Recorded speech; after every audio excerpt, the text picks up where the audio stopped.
ibikorwa turiko turarangura twabiranguye kugira ngo dufashe intererano ku gihugu nk'uko umukuru w'igihugu yama bimenyesha yuko akeneye ko inzego zitandukanye z'igihugu zubahiriza bene igihugu gusumvya. Uno munsi rero twateguye ibi biganiro kuko iyo tugiye mu busho butandukanye dusanga aho bishika ugasanga abana bafunganywe n'abakuze kandi amategeko y'igihugu na mpuzamakungu Burundi bwashizeko umukono atavyemera, aho usanga hariho abantu bafungiwe ivyaha bitatuma bafungwa, aho ushobora gusanga hariho abantu bafunzwe n'abatabifitiye uruhusha, aho ushobora gusanga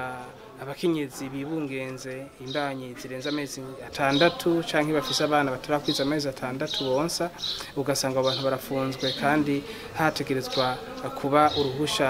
rundi bahagwa na procureur general.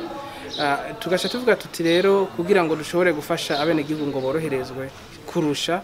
tuganire n'aba ba OPG tubabereke icyo amategeko avuga, tubereke n'ivyo dusanzwe tubona muri ubwo busho butandukanye, gutyo bashobore kwifatira ingingo ibereye yotuma ibi twabonye bidasubira kubaho kugira ngo Uburundi bwacu butere intambwe kurusha mu vy'agateka ka zina muntu.